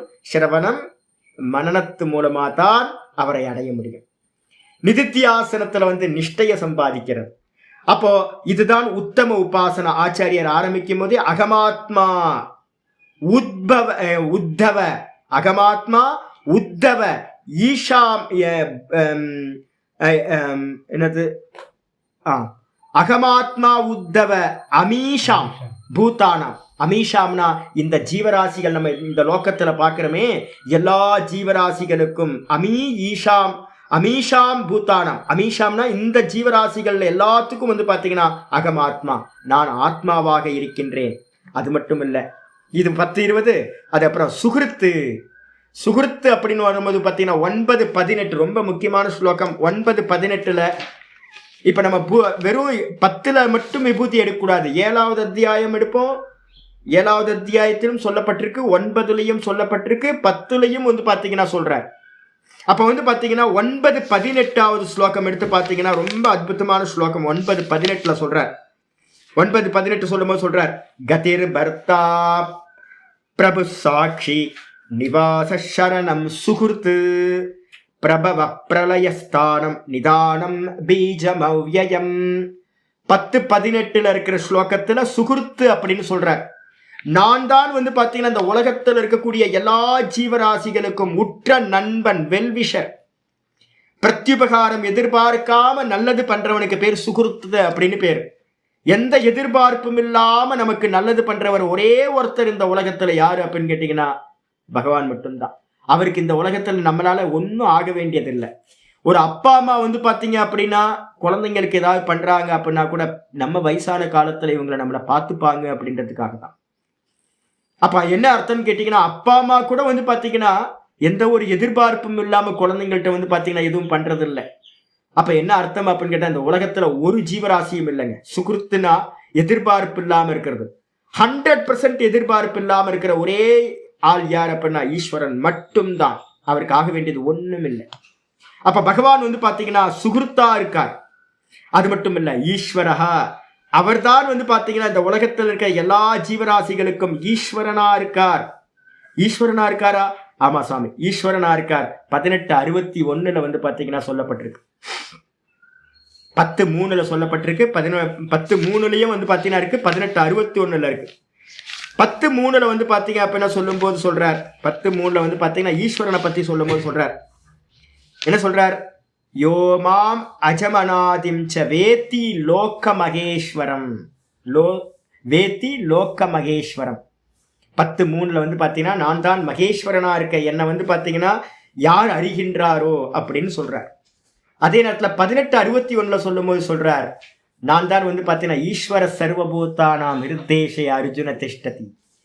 ஈஸ்வரன் வந்து பாத்தீங்கன்னா எல்லா ஜீவராசிகளோட ஹிருதயத்திலையும் இருக்கார் அப்படின்னு. அப்ப வந்து பாத்தீங்கன்னா நான் தான் வந்து பாத்தீங்கன்னா ஈஸ்வரனா இருக்கேன், நான் தான் சுகிருத்தா இருக்கேன். அது மட்டும் இல்லாம சொல்றார், அகம் சர்வாணி பூதானி, நான் வந்து பாத்தீங்கன்னா எல்லா ஜீவராசிகளுக்கும் தேஷாம் ஸ்திதி, இந்த எல்லா ஜீவராசிகளுக்கும் ஸ்திதி காரணமா நான் தான் இருக்கேன். எது? மூச்சும் சுவாசமும் உணர்வும் இல்லைன்னா நம்ம இருக்க முடியாது. பகவான் உணர்வா உயிரா வந்து பாத்தீங்கன்னா நம்ம நிக்கிறதுக்கு காரணமா இருக்கார். அது மட்டும் இல்ல, உத்பவ ஸ்திதி உத்பவ அப்பிய. உத்பவன்றதுக்கு அர்த்தம் உற்பத்தி காரணம். அகமாதிர்கிதே பூதானாம் சொல்லியாச்சு, 10:2 சொல்லியிருக்கு. என்னன்னு கேட்டீங்கன்னா நான் தான் எல்லாத்துக்கும் ஆதி காரணமா இருக்கேன் அப்படின்னு. அப்போ அது மட்டும் இல்லாம வந்து பாத்தீங்கன்னா அப்பியக, நான் தான் வந்து பாத்தீங்கன்னா எல்லாத்தையும் வந்து பாத்தீங்கன்னா ஹரணம் பண்ற மிருத்யுவா இருக்கேன்னு ஏற்கனவே சொல்லியாச்சு. மிருத்யு சர்வ ஹரஸ்ச அப்படின்னு வந்து பாத்தீங்கன்னா 10வது அத்தியாயத்துல பார்த்திருக்கோம். நான் தான் வந்து பாத்தீங்கன்னா 10:34 பார்த்திருக்கோம். மிருத்யு சர்வ ஹரஸ்ச, எல்லாத்தையும் அபகரணம் பண்ணக்கூடிய மரணத்தை கொடுக்கக்கூடிய மிருத்யுவா நான் தான் இருக்கேன். அப்ப வந்து பாத்தீங்கன்னா அவர்தான் ஸ்திதி காரணம், அவர்தான் உற்பத்தி காரணம், அவர்தான் வந்து பாத்தீங்கன்னா எல்லாத்தையும் நாசம் பண்ணக்கூடிய லய காரணமாகவும் பகவான் இருக்கார். இதுவும் அப்படியே 10வது அத்தியாயத்துல வரக்கூடியது. இதுக்கப்புறம் 10வது ஸ்லோகம் வருது. அகம் கதிர் கதிமதாம் காலஹ் கலயதாமகம், அகம் கதிர் கதிமதாம் காலஹ் கலயதாமகம், குணானாம் சாப்யகம் சாம்யம் குணின் யௌத்பத்தி கோ குணஹ. அகம் கதிர் கதிமதாம், போக்குடையவர்களிடத்தில். போக்குடையவர்கள்னா கதிமதாம் அப்படின்னா வந்து போயிட்டு இருக்கிறது, வரவும் போக்கும் வரவும் இருக்கிற ஜீவராசிகள். நம்ம எல்லாம் ஜீவராசிகளா தானே இருக்கோம். நமக்கெல்லாம் எங்க இருந்தோ வந்தோம், எங்க இருந்து வந்தோம் தெரியாது, எங்க போறோம்னு தெரியாது. ஜீவராசிகள் வந்து பாத்தீங்கன்னா இந்த சம்சாரத்துல வந்து பாத்தீங்கன்னா 3 கத்தியா 4 கத்தி இருக்கா. முதல் கத்தி வந்து பாத்தீங்கன்னா என்னது? கீழான கத்தின்னு பார்த்தா அதோ கதி ஒண்ணு. அதுக்கப்புறம் மேல தேவலோகத்துக்கு போற கத்திக்கு என்ன பேரு? தேவகத்திக்கு போறதுக்கு என்ன கத்தி சொல்லியிருக்கோம்? தட்சிணாயன மார்க்கம். ஊர்துவ கத்தி இல்ல, தட்சிணாயன மார்க்கம். அதுக்கு பேரு கத்தினா மார்க்கம்னு அர்த்தம். அது வந்து பாத்தீங்கன்னா கர்மத்தினால வந்து பாத்தீங்கன்னா யாரு அடைகிறாங்களோ சொர்க்கம் வரைக்கும் போற மார்க்கத்துக்கு பேரு தட்சிணாயன மார்க்கம். அதுக்கப்புறம் உபாசனையினால சொர்க்கத்துக்கு மேல போறதுக்கு பேரு உத்தராயண மார்க்கம். அதுக்கப்புறம் இந்த 2 கர்மத்தினால தட்சிணாயனம், உபாசனையினால பிரம்மலோகம் வரைக்கும் போற உத்தராயணம், அதுக்கப்புறம் பாப்பத்தினால வந்து பாத்தீங்கன்னா அதோகதி கீழே போறது, அதுக்கப்புறம் ஞானிகளா இருந்தோம் அப்படின்னா புண்ணியம் பாப்பத்தை எல்லாத்தையும் தாண்டி போறது வந்து அகதி, கதி இல்லாதவர்கள் ஆகிறாங்க, பிறப்பே இல்லாதவர் ஆகிறாங்க. 4 கதி வந்து பாத்தீங்கன்னா சொல்லப்பட்டிருக்கு. புண்ணிய பாப்பம் சேர்ந்து இருந்துச்சு அப்படின்னா மனுஷனா பிறக்கிறோம், மனுஷகதி. அப்ப வந்து பாத்தீங்கன்னா இத்தனை கதிகள் இருக்கு. அப்ப இந்த எல்லா கதிகளை உடையவர்களிடத்திலையும் நான் வந்து பாத்தீங்க அப்படின்னா நற்கதியாக இருக்கின்றேன், நல்ல மார்க்கமா. ஏன்னா உபாசனை பண்ணும்போது என்ன பண்ணணும்? உத்கிருஷ்டமானது தானே பண்ணணும்.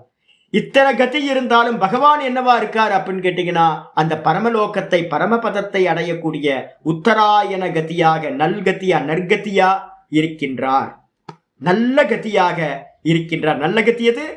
சாயுஜ்ய பதவியை அடையக்கூடிய உத்தராயண கதி. அந்த உத்தராயண கதியாக பகவான் இருக்கின்றார். அகம் கதிர் கதிமதாம்.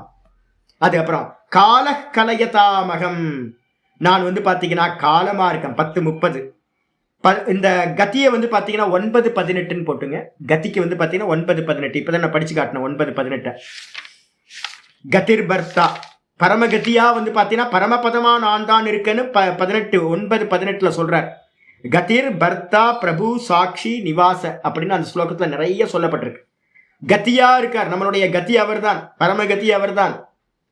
அதனால சரணாகதி பண்ணணும் அவர்கிட்ட.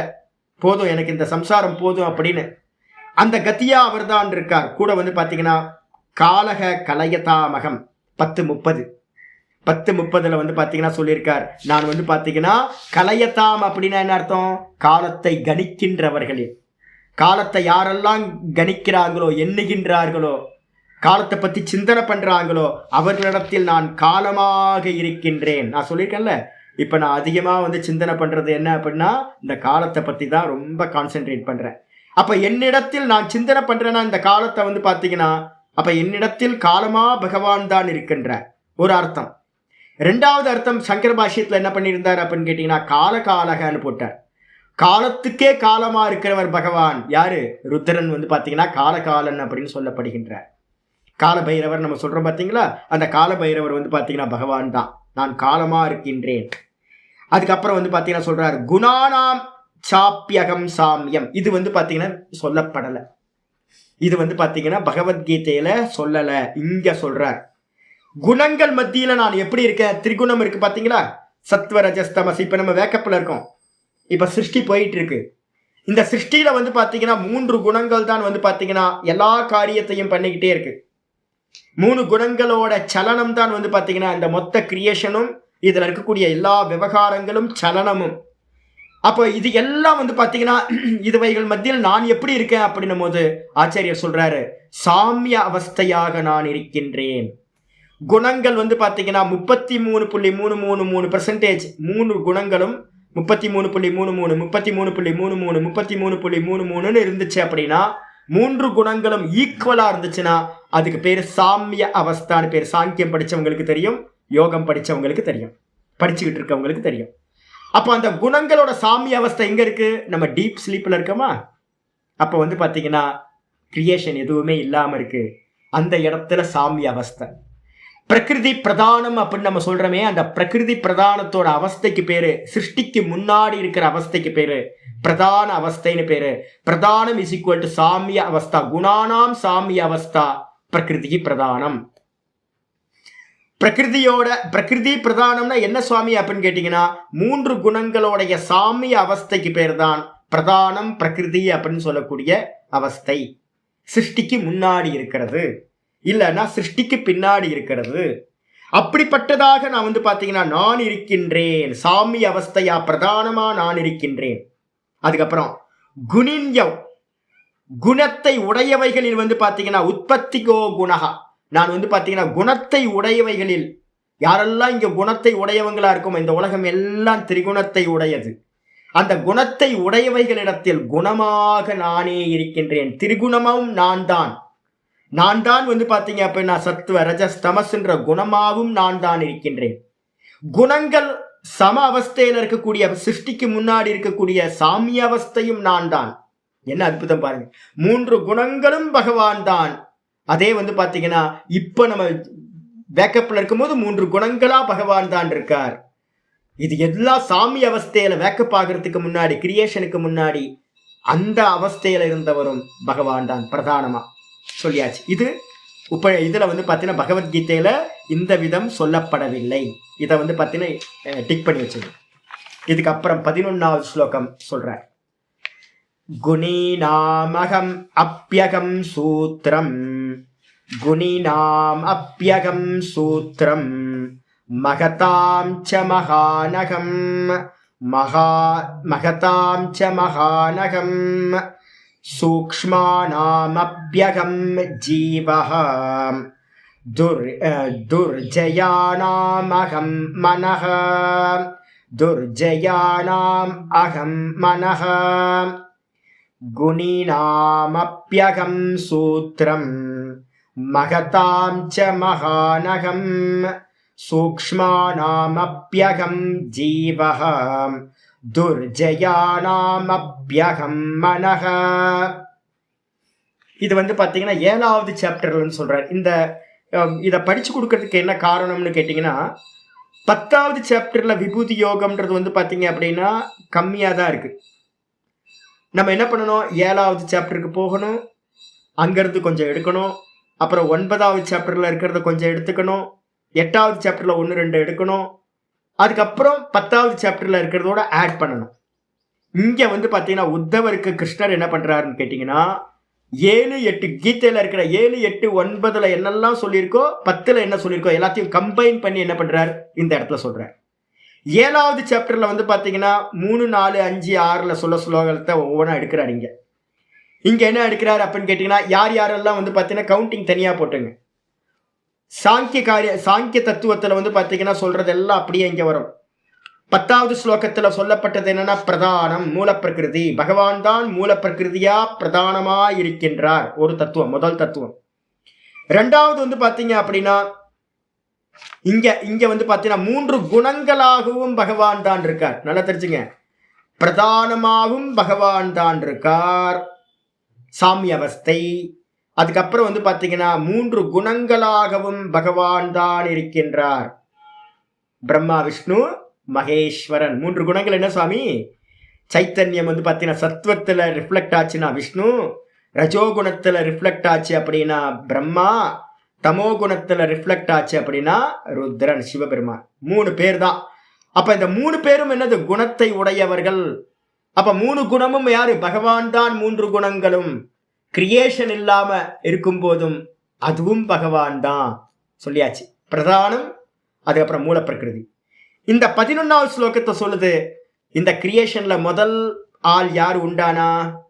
சுத்த சைத்தன்யமும் மாயையும் சேர்ந்தோன்னு அதுக்கு என்ன பேர் வச்சோம்? ஈஸ்வரன்.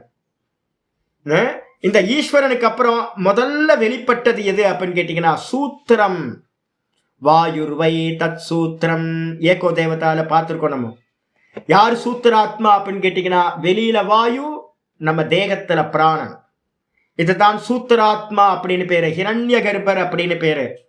சூத்திரோவை, சூத்திரம் தான் வந்து பாத்தீங்கன்னா பிரதானம். ஏகோ தேவதால எது வந்திருக்கு? ஒரே தேவதா எது? சூத்திரம் தான். பிராணன் தான் தேவதை. அதுதான் இங்க சொல்றார், குணீனாம் அப்பியகம் சூத்திரம். குணங்களை உடையவைகளில் நான் சூத்திரமாக இருக்கின்றேன், சூத்திராத்மாவாக இருக்கின்றேன், பிராணனாக இருக்கின்றேன். சமஷ்டி பிராணனுக்கு பேரு சூத்திரம். வந்தாச்சு. சாங்கிய காரிக்கால இது விட்டு போயிருக்கு. சாங்கிய தத்துவத்துல வந்து பாத்தீங்கன்னா அந்த சூத்திரத்துக்கு வந்து பாத்தீங்கன்னா பிராணன் அப்படின்னு சொல்லப்படலை. அடிச்சா இது விட்டு போயிருக்கு. இப்ப சூத்திராத்மாவை எடுத்துங்க. இதுக்கப்புறம் ஆச்சாரியர் சொல்றாரு, மகதாம்ச மகான் ஆத்மா. இந்த சூத்திராத்மாக்கு என்ன சுவாமி அப்படின்னா 7 போட்டுங்க. சூத்திரே மணிகனா இவ மத்த பரதரம் நாண்யத்தை கிஞ்சிதஸ்தி தனஞ்சய கிஞ்சிதஸ்தி தனஞ்சய மயி சர்வமிதம் புரோத்தம் சூத்திரே மணிகனா இவ அப்படின்னு 7 சொல்லியிருக்கார். அந்த 7 போட்டுங்க. அது அப்புறம் மகதாம்ச மகான் மகதாம்ச மகான் அகம். பகவான் என்னவா இருக்காருன்னா, வேக்கப் ஆகும் போது என்னவா இருக்கார் அப்படின்னு கேட்டா, வேக்கப் ஆகும் போது முதல் வேக்கப் ஆகிறது புத்தி. அந்த புத்தி தத்துவத்துக்கு என்ன பேர் அப்படின்னா, சமஷ்டி புத்திக்கு வந்து பாத்தீங்கன்னா என்ன பேர் அப்படின்னா மகத்தத்துவம் அப்படின்னு பேர். மகத்தத்துவமாக யார் இருக்கா அப்படின்னா புத்தியாக பகவான் இருக்கின்றார். பாருங்க என்ன சட்டில் பாருங்க. சுத்த சைத்தன்யமா இருக்கிற பகவான் மாயையோட சேர்ந்து என்ன பண்றார்? சாமி அவஸ்தையில கிரியேஷன் இல்லாம இருக்கார் பிரதானமா. அதுக்கப்புறம் வந்து பாத்தீங்கன்னா 3 குணங்களாகவும் அவர் தான் இருக்கார். அதுக்கப்புறம் அந்த குணங்களோட சேர்ந்து அவர் ஈஸ்வரன் ஆகி அதுல இருந்து முதல்ல உற்பத்தி ஆகிறது எதுனா பிராணன். சூத்திரமாவும் அவர் தான் இருக்கார், சூத்திராத்மா. அதுக்கப்புறம் வேக்கப் ஆகும் போது வந்து பாத்தீங்க அப்படின்னா புத்தி வேக்கப் ஆகுது. அந்த புத்தியும் பகவான் தான். நான் வந்து பாத்தீங்கன்னா சமஷ்டி புத்திக்கு பேர் வந்து பாத்தீங்கன்னா மகான் அப்படின்னு பேர். மகத்தத்துவம், மகத்தத்துவமா நான் தான் இருக்கேன். அது மட்டும் இல்ல, சூக்ஷ்மா நாம் அப்யகம் ஜீவஹ. சூக்ஷ்மமா இருக்கக்கூடிய ஜீவராசிகள்ல நான் என்னவா இருக்கேன் அப்படின்னா எது சாமி சூக்ஷ்மம்? புத்தி வேக்கப்பானோன்னு என்ன உண்டாகும்? ஆமா, மூஞ்சிலே குத்தணும், 4 குத்து குத்தணும். சாங்கியத்தை அகங்காரம், அகங்காரம். புத்தி வேக்கப்பானதுக்கு பிறகு அகங்காரம் தானே அடுத்த தத்துவம். புத்தியில இருந்து அகங்காரம். அகங்காரம்னா என்ன அர்த்தம்னா ஜீவ அகங்காரம், ரிஃப்ளெக்ஷன் கான்சியஸ்னஸ்ல தான் நமக்கு அகங்காரம் உண்டாகுது. சூக்ஷ்மமானவைகளில் நான் வந்து பாத்தீங்க அப்படின்னா ஜீவனாக இருக்கின்றேன் அப்படின்னா என்ன அர்த்தம்? பக்கத்துல அதுல போடல, உங்களோட இதுல என்ன பண்ணிக்கணும் அப்படின்னா ஜீவனாக நான் இருக்கின்றேன் அப்படின்னா ஜீவ அகங்காரமாக நான் இருக்கின்றேன். புத்திக்கு அப்புறம் வந்து பாத்தீங்கன்னா அகங்காரம் வந்தாச்சு. அந்த அகங்காரம் பகவான் தான். நான் பரமஹம்சானந்தான்னு நான் சொல்லிட்டு இருக்கேனே, அந்த அகங்காரம் எது? பகவான் தான், வேற யாரும் இல்லை. அதுக்கப்புறம் ஆச்சாரியார் சொல்றார், துர்ஜயானாம் அகம் மனக. ஜெயிப்பதில் மிகவும் கடினமானது எது அப்படின்னு அந்த மனசை ஜெயிக்கிறது தான் சுவாமி ரொம்ப கஷ்டம். அந்த மனதாக நான் வந்து பார்த்தீங்கன்னா இருக்கின்றேன். அப்ப என்னாச்சு? புத்தியில அகங்காரம், அகங்காரத்துக்கு அப்புறம் மனசு, 3 தத்துவம் வந்தாச்சு. மனதாக நான் இருக்கின்றேன் அப்படின்னு வந்து பார்த்தீங்கன்னா சொல்லி முடிக்கிறார். இது எங்க சுவாமி இருக்கு அப்படின்னு கேட்டீங்கன்னா, சூக்ஷ்மானாம் அப்பியகம் ஜீவகன்றது வந்து பார்த்தீங்கன்னா 7:5 போட்டுங்க. 7:5 வந்து பார்த்தீங்கன்னா ஜீவபூதாம், ஜீவபூதாம் அந்த 7 வந்து பார்த்தீங்கன்னா ரொம்ப அற்புதமானது. 7:5 பார்த்தீங்க அப்படின்னா இருக்கும், ஜீவபூதா மகாபாகோ ஏதம் தாரியத்தே ஜெகத். பராப்பிரகிருதி அபராப்பிரகிருதின்னு 2ஆ பிரிச்சுட்டு, அந்த பராப்பிரகிருதியா வந்து பார்த்தீங்கன்னா சைத்தன்ய சுரூபமா நான் தான் ஜீவபூதாம், நான் தான் ஜீவபூத்தமா இருக்கேன், நான் எல்லா ஜீவராசிகள்லையும் நான் தான் இருக்கேன்ற சைத்தன்யமா இருக்கன்றாரு. 7:5 ஸ்லோகத்தை எடுத்து பார்த்துங்க. அதுக்கப்புறம் துர்ஜயானாம் அகம் மனக, ஜெயம் பண்ணுபவைகள் வந்து ரொம்ப கஷ்டப்பட்டு ஜெயிக்கக்கூடியவைகள் எது அப்படின்னா அதில் வந்து பார்த்தீங்கன்னா நிறைய இருக்கு. ஆனால் வந்து பார்த்தீங்கன்னா மனதாக நான் இருக்கின்றேன், மனசை ஜெயிக்கிறது தான் ரொம்ப கஷ்டம். இது எங்க சுவாமி இருக்கு அப்படின்னா 10:22 சொல்லியிருக்கார். இந்திரியானா மனக, நான் வந்து பார்த்தீங்கன்னா இந்திரியங்களில் மனதாக இருக்கின்றேன் அப்படின்னு 10:22 வந்து பார்த்தீங்கன்னா பகவான் சொல்லியிருக்கார். அதை இங்க சொல்லியாச்சு. 10:22 இந்திரியானாம் மனச்சாஸ்மி பூதானாமஸ்மி சேதனா, இந்திரியங்களில் நான் மனதாக இருக்கின்றேன் அப்படின்னு. ஆனா வந்து பாத்தீங்கன்னா இங்க ஒரு ஆட் பண்ணிருக்காரு, இந்திரியங்களில் மனமா இருக்கின்றேன்றதை விட்டுட்டு ஜெயிக்க முடியாது, ரொம்ப கஷ்டப்பட்டு ஜெயிக்கின்றவைகளில் நான் வந்து பாத்தீங்கன்னா மனதாக இருக்கின்றேன். நிறைய பேர் சுவாமி மனசு அடங்கவே மாட்டேங்குதுங்க. ஐயோ அதனங்க கஷ்டம், ரொம்ப கஷ்டம். இந்த உலகத்துல எல்லாத்தையும் ஜெயிச்சிடலாம், இந்த மனசை ஜெயிச்சிட்டீங்கன்னா முக்தனாயிடுவீங்க. அப்ப ஈஸியா கேட்கறாங்க நிறைய பேர் ஃபோன் பண்ணி, சுவாமி என் மனசு என்ன சுவாமி சஞ்சலமா இருக்கேன், சஞ்சலம். அதோட சுபாவம் அதான், அதை அடக்கிறது தான் வேலை. சாதகனோட வேலை என்னது? அதை அடக்கிறதுக்கான முயற்சி தான். அதனால ரொம்ப கடினமாக அடக்குகின்றவைகளில் நான் மனதாக இருக்கின்றேன் அப்படின்னு இதோட முடிக்கிற. இதுக்கு மேல இருக்கிறத நாளைக்கு நம்ம கிளாஸ்ல பார்க்கலாம். ஓம் பூர்ணமதః பூர்ணமிதம் பூர்ணாத் பூர்ணமுதச்யதே பூர்ணஸ்ய பூர்ணமாதாய பூர்ணமேவாவசிஷ்யதே. ஓம் சாந்தி சாந்தி சாந்தி. ஹரி ஓம் ஸ்ரீ குருப்யோ நமः. ஹரி ஓம். ஓம் ஸ்ரீ கிருஷ்ணாய பரமாத்மனே நமः. ஸ்ரீ கிருஷ்ண கிருஷ்ண கிருஷ்ண காயேன வாச்சா மனசேந்திரியைர்வா புத்யாத்மனா வா பிரகிருதேர் ஸ்வபாவாத் கரோமி யத்யத் சகலம் பரஸ்மை நாராயணாயேதி சமர்ப்பயாமி. ஓம் தத்சத். இது பரபிரம்மார்ப்பணமஸ்து. நாராயண நாராயண நாராயண. 11 ஸ்லோகம் தான் நம்மளோட கெப்பாசிட்டி, நல்லா தெரிஞ்சு போச்சு. அதனால 11 போனோம் அப்படின்னா 4 நாளில் முடிச்சிடலாம்.